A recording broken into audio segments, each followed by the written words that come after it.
Hello students, আজকে তোমাদের জন্য ক্লাস 8-এর প্রশ্নবিচিত্রা 2025-এর পরিবেশ ও বিজ্ঞানের মডেল কোশ্চেন পেপার 8 আলোচনা করছি।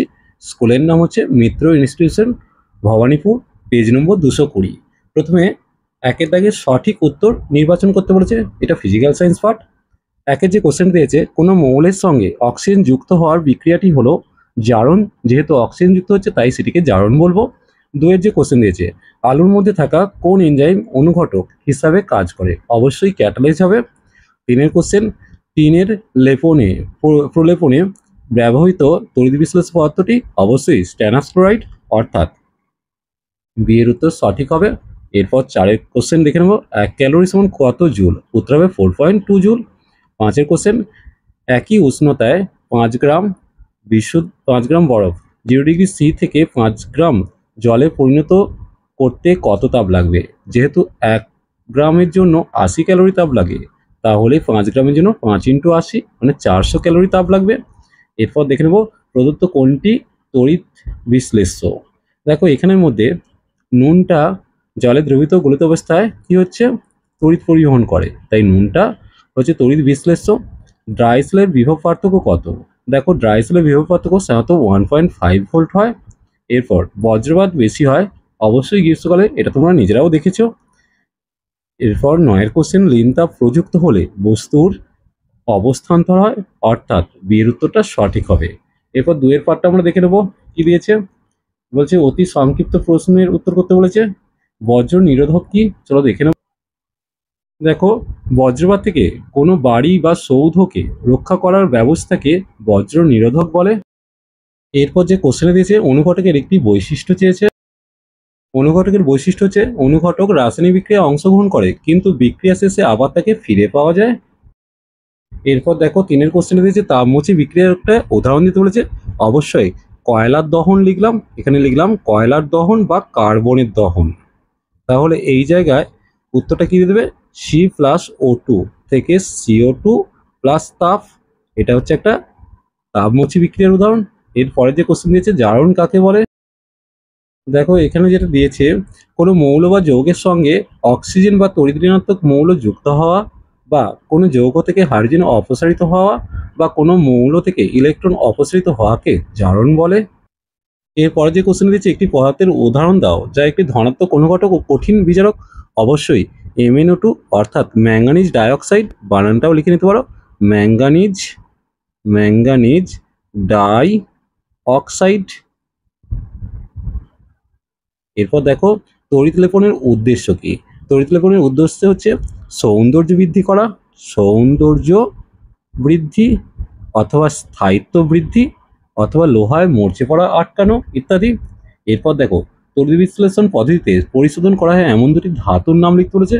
অবশ্যই লিখবে সোডিয়াম, পটাশিয়াম ইত্যাদি, ক্যালসিয়ামও লিখতে পারো। এরপর দেখো, 2 গ্রাম জলের উষ্ণতা 10 ডিগ্রি থেকে 90 ডিগ্রি সি পর্যন্ত বাড়াতে কত তাপ লাগবে? চলো দেখে নেব। দেখো এম এর মান দিয়েছে 2 গ্রাম, আর এস জলের আপেক্ষিক তাপ কত, 1 calorie per gram degree Celsius.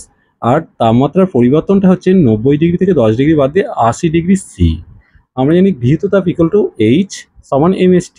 তাহলে এম এর মান, এস এর মান, টি এর মান বসালাম, উত্তর পেয়ে গেলাম 160 ক্যালোরি। এর পরের যে কোশ্চেন দিয়েছে, ক্যালোরি কাকে বলে দেখে নেব। দেখো, 1 গ্রাম বিশুদ্ধ জলের উষ্ণতা 1 ডিগ্রি সি বৃদ্ধি করতে যে পরিমাণ তাপ লাগে তাকে 1 ক্যালোরি তাপ বলে। এরপর যে কোশ্চেন দিয়েছে, লিন তাপ কাকে বলে? লিন তাপ কাকে বলে দেখে নেব বই থেকে। দেখো এখানে দেওয়া আছে, একক ভরের পদার্থের ক্ষেত্রে, অর্থাৎ এখানে তোমরা একটু গুছিয়ে লেখো। একক ভরের পদার্থের উষ্ণতা অপরিবর্তিত রেখে শুধুমাত্র অবস্থার পরিবর্তন করতে। কি বললাম? একক ভরে কোনো পদার্থের উষ্ণতা অপরিবর্তিত রেখে শুধুমাত্র অবস্থার পরিবর্তন করতে যে পরিমাণ তাপ গৃহীত বা বর্জিত হয় তাকেই লিন তাপ বলে। এরপর দেখো, একটি প্রশম ও তীব্র তড়িৎ বিশ্লেষ্য প্রাকৃতিক যৌগের উদাহরণ দিতে বলেছে। একটি প্রশম এবং তীব্র তড়িৎ বিশ্লেষ্য, অথবা সরি, এর উত্তরটা কি হবে, সোডিয়াম ক্লোরাইড। তাহলে এখানটা সোডিয়াম ক্লোরাইড, যেটা আমরা খাদ্য লবণ হিসেবে ব্যবহার করি, অর্থাৎ NaCl। এরপর দেখো, তড়িৎ বিশ্লেষণ কাকে দিয়েছে। দেখো, যে পদ্ধতিতে তড়িৎ বিশ্লেষক পদার্থগুলি জলে দ্রবীভূত বা গলিত অবস্থায় আয়নিত হয়ে তড়িৎ পরিবহন করে তাকে তড়িৎ বিশ্লেষণ বলে। এরপর দেখে নেব আমরা 3 দাগের সংক্ষিপ্ত উত্তরগুলো। তাপ ও তাপমাত্রার পার্থক্য চেয়েছি, দেখে নাও। তাপ হলো এক প্রকার শক্তি যা গ্রহণে বস্তু গরম উত্তপ্ত হয় এবং বর্জনে বস্তু শীতল হয়। উষ্ণতা এক প্রকার তাপীয় অবস্থা যা তাপপ্রবাহের অভিমুখ নিয়ন্ত্রণ করে। 2 নম্বর, দুটি বস্তু একই উষ্ণতায় থাকলে তাদের তাপের পরিমাণ সমান নাও হতে পারে। দুটি বস্তুতে সমপরিমাণ তাপ থাকলেও তাদের উষ্ণতা ভিন্ন হতে পারে। তাপ পরিমাপ করা হয় ক্যালোরিমিটার যন্ত্রের সাহায্যে, উষ্ণতা পরিমাপ করা হয় থার্মোমিটার যন্ত্রের সাহায্যে। তাপের সিজিএস একক ক্যালোরি, এসআই একক জুল। আর তাপমাত্রার সিজিএস একক এবং এসআই একক যথাক্রমে সেলসিয়াস আর কেলভিন। এরপর যে কোশ্চেন দিয়েছে তরলের স্ফুটনাঙ্ক কোন কোন বিষয়ের উপর নির্ভর করে লিখতে বলেছে। দেখো, 1 নম্বর হচ্ছে তরলের প্রকৃতির ওপর, অর্থাৎ বিভিন্ন তরলের স্ফুটনাঙ্ক কিন্তু বিভিন্ন হয়। তরলে দ্রবীভূত পদার্থের উপস্থিতি, যেমন বিশুদ্ধ জলে যদি আমি লবণ মিশিয়ে দিই দ্রবণের স্ফুটনাঙ্ক কি হবে, বৃদ্ধি পাবে। এরপর তরলের পরিস্থিত চাপ, তরলের উপর চাপ বাড়লে তরলের স্ফুটনাঙ্ক বৃদ্ধি পায়।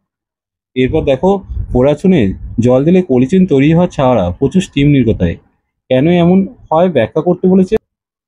দেখো, পোড়াচুনে জল দিলে প্রচুর তাপ উৎপন্ন হয়, কারণ এটি একটি তাপমোচী রাসায়নিক পরিবর্তন। এই অদ্ভুত তাপ আবার জলকে বাষ্পীভূত হতে সহায়তা করে, অর্থাৎ জল বাষ্পীভূত হয়ে জলীয় বাষ্প তথা স্টিমে পরিণত হয়। তাই কলিচুনের সঙ্গে প্রচুর স্টিমও নির্গত হয়। বিক্রিয়াটা দেখে নাও একটু। এরপরের যে কোশ্চেন দিয়েছে জারক ও বিজারক দ্রব্যগুলি লিখতে বলেছে। দেখো, প্রথম যে বিক্রিয়াটা Fe2O3 থেকে অক্সিজেন নির্গত হচ্ছে তাই এটা বিজারণ হচ্ছে। তার মানে Fe2O3 হচ্ছে জারক পদার্থ, কারণ অ্যালুমিনিয়ামকে জারিত করে Al2O3 করেছে, তাহলে Fe2O3 হচ্ছে জারক আর Al হচ্ছে বিজারক। অপর বিক্রিয়াটা দেখো, Fe2O3 সেই Fe2O3 থেকে অক্সিজেন বেরিয়ে গিয়ে Fe তৈরি হয়েছে, আর সিওর সাথে অক্সিজেন যুক্ত হয়ে CO তৈরি হয়েছে, অর্থাৎ Fe2O3টা বিজারিত হয়েছে আর সিওটা জারিত হয়েছে। যেহেতু Fe2O3 CO কে জারিত করছে, তাহলে Fe2O3 হচ্ছে জারক আর CO একে বিজারিত করছে, তাই CO হচ্ছে বিজারক পদার্থ। এরপর দেখাতে বলেছে জারণ বিজারণ একসঙ্গে ঘটে, দেখে নেব। দেখো, উত্তপ্ত কালো রঙের কিউপ্রিক অক্সাইডের উপর দিয়ে হাইড্রোজেন গ্যাস চালনা করলে কিউপ্রিক অক্সাইড বিজারিত হয়ে ধাতব কপারে পরিণত হয় এবং হাইড্রোজেন জারিত হয়ে জল তৈরি করছে। বিক্রিয়াটা দেখে নাও, কিউপ্রিক অক্সাইড বিজারিত হয়েছে কপার তৈরি করছে, হাইড্রোজেন জারিত হয়ে জল তৈরি করছে, অর্থাৎ জারণ বিজারণ একসঙ্গে ঘটছে। এর পরের যে বিক্রিয়াটা এটা দিয়েছে সব তড়িৎ বিশ্লেষণই তড়িৎ পরিবাহী, কিন্তু সব তড়িৎ পরিবাহী তড়িৎ বিশ্লেষণ হয় ব্যাখ্যা করতে বলেছে। দেখো, তড়িৎ বিশ্লেষক পদার্থ জলে দ্রবীভূত বা গলিত অবস্থায় আয়নিত হয়ে তড়িৎ পরিবহন করে, কিন্তু সব পরিবাহী জলে দ্রবীভূত হয় না, কিন্তু তারা মুক্ত ইলেকট্রনের মাধ্যমে তড়িৎ পরিবহন করে।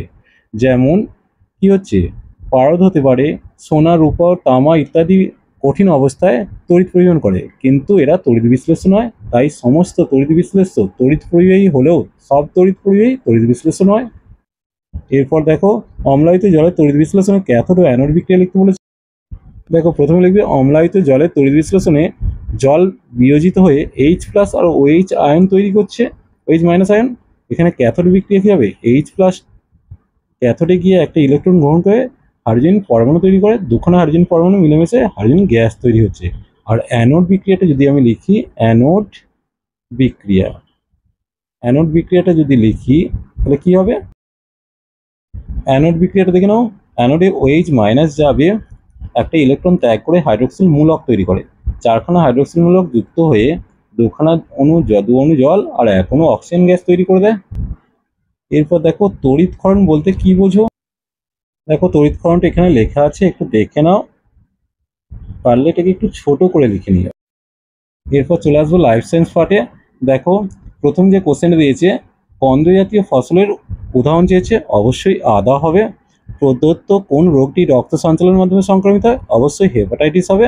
2,4-D হলো এক প্রকার আগাছানাশক। অজৈব সত্যমিথ্যা কথা বলেছে, অজৈব সার মাটির জল ধারণ ক্ষমতা বাড়ায়, এটা মিথ্যা দিয়েছে। উদ্ভিদে প্রায় 90% জল থাকে, এটা সত্য দিয়েছে। এরপর দেখো, একটি বা দুটি বাক্য উত্তর দিতে বলেছে, নারিনগুলিতে একটি অজৈব সারের নাম, অবশ্যই তোমরা লিখবে অ্যামোনিয়াম অ্যামোনিয়াম নাইট্রেটও লিখতে পারো। এরপর দেখো, একটি সিটার মুরগির উদাহরণ হচ্ছে ব্রাহ্মা। এরপর দেখো, SARS এর পুরো নাম চেয়েছে সিভিয়ার অ্যাকিউট রেসপিরেটরি সিনড্রোম, আর কালাজ্বরের জন্য দায়ী জীবাণুর নাম হচ্ছে লেশমানিয়া ডোনোভানি। চলো 4টি উত্তরের একটু দেখে নেব। প্রথমটা ছিল অজৈব সার অ্যামোনিয়াম সালফেট, তারপর হচ্ছে সিটার মুরগি ব্রাহ্মা, সার্স হচ্ছে সেভিয়ার অ্যাকিউট রেসপিরেটরি সিন্ড্রোম, কালাজারের জীবাণু হচ্ছে লেসমিনিয়া ডোনোভ্যানি। এরপর যে কোশ্চেনগুলো দিয়েছে, মধুর পুষ্টিগুণ বর্ণনা করতে বলেছে। মধুর পুষ্টিগুণ তোমাদের বইতে সুন্দরভাবে লেখা আছে। মধুতে প্রচুর গ্লুকোজ ও ফ্রুক্টোজ থাকায় এটি পুষ্টিকর। এছাড়াও এতে অ্যামাইনো অ্যাসিড ও বিভিন্ন খনিজ পদার্থ, sodium, potassium, calcium, iron, magnesium, phosphorus থাকে। এছাড়াও ভিটামিন এ, বি কমপ্লেক্স ও সি থাকে। এরপর যেটা দিয়েছে মেজর কাপ ও মাইনর কাপের 3টি পার্থক্য দিয়েছে, পার্থক্যগুলো দেখে নাও। মেজর কাপ আকারে বড়, মাইনর কাপ আকারে ছোট। মেজর কাপ তাড়াতাড়ি বাড়ে, সাধারণত বদ্ধ জলে ডিম পারে না। তাড়াতাড়ি বাড়ে না, সাধারণত বদ্ধ জলে ডিম পারে। ব্যবসায়িক দিক থেকে গুরুত্বপূর্ণ আর চাহিদাও বেশি। ব্যবসায়িক দিক থেকে গুরুত্বপূর্ণ নয়, উদাহরণগুলো রুই, কাতলা, মৃগেল, কালবোস, বাটা পুঁটি ইত্যাদি। এরপর যে কোশ্চেন দিয়েছে, চা গাছ থেকে চা পাতা সংগ্রহ করতে কি কি নিয়ম মানা হয় দেখে নাও। অগ্রমুকুল পর্বমধ্য আর তার ঠিক নিচে 2টো বা 3টে পাতাযুক্ত চা গাছের নবীন শাখা তোলা হয়, অর্থাৎ একটা কুঁড়ি আর 2টো বা 3টে পাতা। এই কাজের উপরই নির্ভর করে চায়ের উৎপাদন আর চায়ের গুণাগুণ। বাণিজ্যিক চা গাছগুলো থেকে বছরে 35 থেকে 40 বার পাতা তোলা হয়।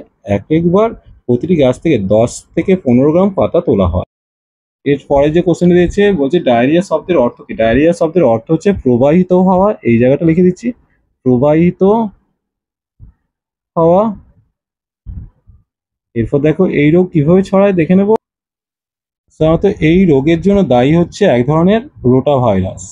তাহলে এই রোগগুলো কি হচ্ছে, প্রবাহিত হওয়া মানে কি, শরীর থেকে যে মল বেরিয়ে আসে সেইগুলো কোনো কিছু জলাশয়ের মাধ্যমে মেশে, জলাশয়ের সঙ্গে মেশে এবং জলাশয়ের মাধ্যমে সেই জল যখন শরীরে প্রবেশ করে সেই জলটাই হচ্ছে এই রোগটাকে প্রবাহিত করে বা ছড়িয়ে। এখানে দেখো আধুনিক পদ্ধতিতে ধান চাষ থেকে যে ধাপের মাধ্যমে করা হয় সেগুলির নাম লিখতে বলেছে, হ্যাচারি কি চেয়েছে, হ্যাচারি। এবার চায়ের গুণাগুণ এগুলো একটু দেখে নেবো বই থেকে। দেখো ধান চাষের ধাপগুলো, বীজ বাছাই, বীজ শোধন, বীজতলা প্রস্তুতি ও চারাগাছ প্রস্তুতি। এছাড়াও আছে জমি তৈরি, পরের পাতে দেখে বীজ বোনা আর চারাগাছ রোপণ, সার প্রয়োগ, অন্তর্বর্তী কর্ষণ ও পরিচর্যা, জলসেচ ও ফসল তোলা এগুলো। এরপর হ্যাচারিটা দেখে নেব। দেখো প্রকৃতি থেকে মাছ চাষিদের সংগ্রহ করা নিষিক্ত ডিমগুলো থেকে ডিম পোনা তৈরি করার জন্য একটা পুকুরে রাখা হয়, এটাই হচ্ছে হ্যাচারি। আর শেষ কোশ্চেন যেটা আছে চায়ের গুণাগুণ, এগুলো বইতে সুন্দরভাবে লেখা আছে। চলো আজ এই পর্যন্তই, নেক্সট ভিডিও নিয়ে খুব তাড়াতাড়ি হাজির হবো। ভিডিওটি ভালো লাগলে লাইক শেয়ার কমেন্ট করো, পারলে চ্যানেলটিকে সাবস্ক্রাইব করে নিও। Tata, by.